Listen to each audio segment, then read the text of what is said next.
Hey, what's up everybody? If you haven't seen it already, the Aptera beta design has been shown. Official pictures from Aptera. Still looks great, still looks futuristic. The changes are pretty minor. Overall, if you look at the pictures, I've got the beta on this side, I've got the alpha on this side on the screens. If you look at the pictures, it's pretty much the same car, but there are a lot of minor changes, especially on the inside. So I just wanted to run through all those changes and see what you think.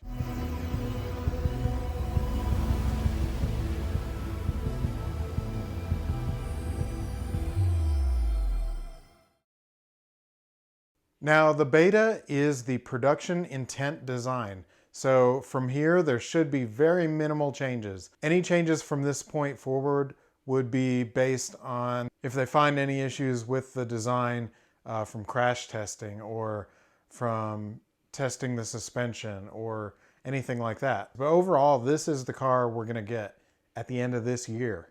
Now, that's only for Paradigm reservation holders, which I'm not. I'm just after that. I'm about 1,100 in line. So looking at probably this time next year, I should have my Aptera. So let's start with the exterior changes. So on the outside, you can see one of the things you notice right away is it has mirrors. The Alpha vehicles had small cameras in place of mirrors. Unfortunately, unless the laws change in the next few months, we're gonna have mirrors on this. Laws say that all cars and motorcycles have to have mirrors.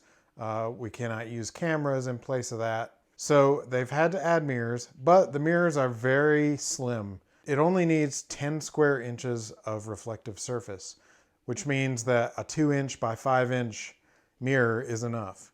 I'm hoping that they'll make these removable, but if they're not, they still look good. Now the next thing you'll notice is a center headlight at the front. Previously, it was just a light bar, like a daytime running light, and then the headlights on each side, but now it's got one single bright light in the middle.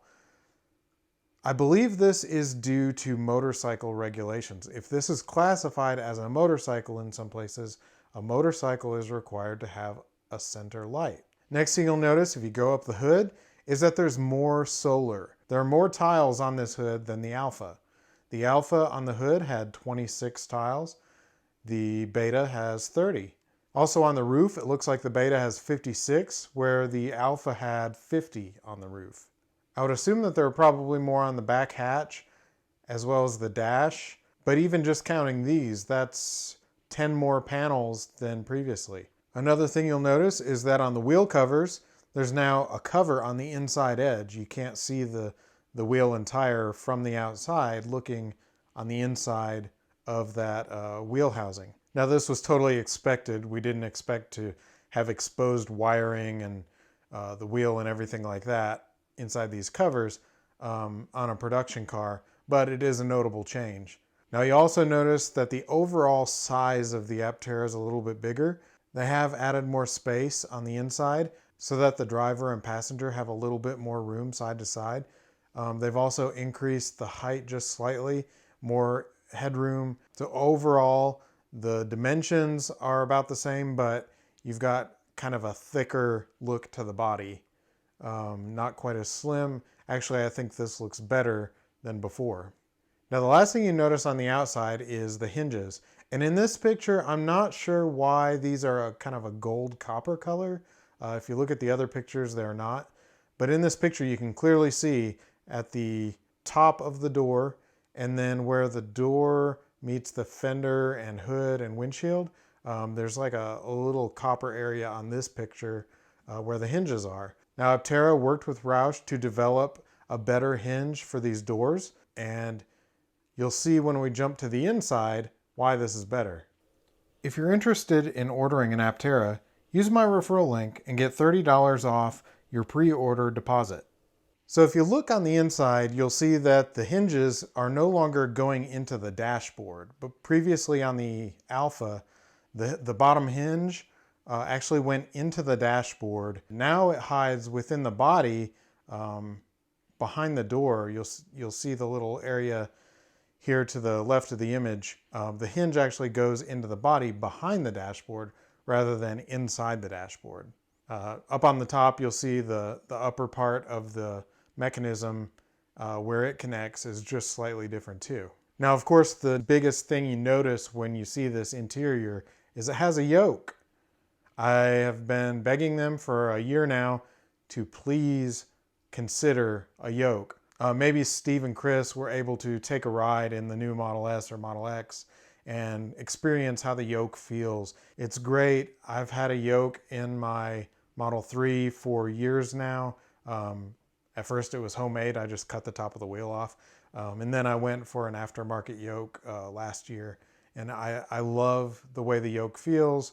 In the Model 3, I like it because there's nothing at all between my eyes and the road. But in the Model S, and then in the Aptera as well, I think it's better because you have a screen now, which I'll get to in a second. But you have a screen behind the steering wheel, which if you have a wheel, it covers part of that. You look in any new car that has a large display behind the steering wheel, and part of it's blocked with the steering wheel.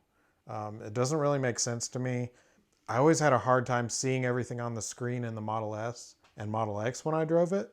So this is very welcome to me. If you have any reservations about a yoke being okay to drive, watch my video when I installed my yoke last summer. I drove around in the mountains. I've got very curvy, twisty roads that I love to, drive spiritedly on, and never had a problem with the yoke. I've done very fast U-turns with it, no issues at all. It is a non-issue. If you think the yoke is an issue, it's really not. I like the two-tone design. The white may get dirty. I hope it's a good material that won't get stained, and maybe we'll see a different color. But I really like the yoke design and glad to see it. So back to the screen. You've got the binnacle screen behind the steering wheel now. Previously, you had just one main screen in the center and then a screen at each side by the door for your side view mirror view. Now they've just got the main screen and then a small screen behind the steering wheel. I think what you'll see is similar to what's in the Hyundai Ioniq 5 for when you put the turn signal on, you've got the view right on that screen behind the steering wheel.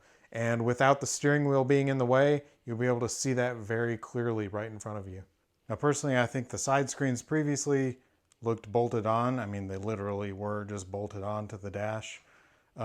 This looks like it was designed and purposely built to look like this. The way the center screen is integrated into the dash and the way the screen behind the wheel is integrated, I really like that look a lot. Now you also notice that they're no longer using Model 3 steering column and stalks. This was expected. They probably, were able to get the Model 3 parts and use those off the shelf. Now they're designing their own and differentiating themselves from, being just a car built with Tesla parts. Now another thing you notice right away from this view is the molding around the door where the door seals. No longer do you have just a latch sticking up. Now it's integrated into the molding around the door where the door seals. Now you'll see that the seats look much smoother, they're cleaner, they look more substantial, they look a lot more comfortable than the previous seats, especially since they added headrests. And also if you look at the bottom of the seat, you'll notice it looks like it may be ventilated. I'm not sure. It may just be the design, but that would be a cool extra option, literally, to keep you cool. Now you also notice that the seat belts are now attached to the top of the seats. This will be much better for when you get in and out of the car trying to find the seat belt. So it's right there within reach. Now the design of the seats is much nicer, much more intentional. The stitching looks really cool, especially since it matches the seatbelt color. I really like that look a lot. It gives it a more premium feel. And you'll also notice on the center console, the same stitching is there as well. Same materials too. Not seeing any cup holders yet. I hope they account for that. If not, I hope they add some cup holders somewhere soon because cup holders are a necessity. In the back hatch, right behind the seats, there are two little doors. Not sure if these are access for some kind of service or if these are some kind of storage. Either way, that's a change I noticed. I don't think those were there in the Alpha. I've not found a good picture inside the hatch. But if these are not new, let me know in the comments. So overall on the interior, we've got more curves, more details like the stitching, the headrest, the way the screen is mounted, the design of the center console. It all looks more refined, more detail, less plastic feeling than the Alpha. This one looks more comfortable, warmer, just overall a nicer, more premium look. You also notice that there's more headroom. They've made changes, on the outside. The size of the cabin itself, it's a little wider, so there's more arm space, but there's also a little more headroom up above, so hopefully those taller people can fit in it. I've got a friend who's 6'5", and really hoping that he is able to fit in this comfortably. Now, the guy I know that's 7'2", I'm just gonna guess that this is not gonna be the car for him. One last little touch I noticed, if you zoom in on the pedals, you'll notice that these are no longer black plastic pedals, but they're this nice circular premium looking pedal with a black in the middle and a nice metal ring around it. I think these look really nice, and again, all the little touches that make this feel a little more premium and not as much of a toy are very welcome. Did I miss anything?